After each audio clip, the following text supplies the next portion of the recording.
Are you suffering from cough and cold with phlegm? Today, let us look at the Kashayam, which is called Malli Chukku Kashayam. Let's quickly look how we can make the Kashayam. Add 250 ml water, 1 heapful teaspoon of coriander powder or malli seeds powder. Now add half teaspoon chukku powder or the dried ginger powder, which is called chukku. Now switch on the gas stove. Keep stirring with a spoon.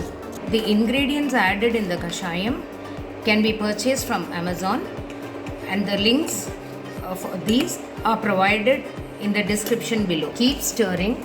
To this, add some pepper powder. Now we can add palm jaggery according to our taste. We have put a strainer and strained out the clear liquid, and our kashayam is ready to be served.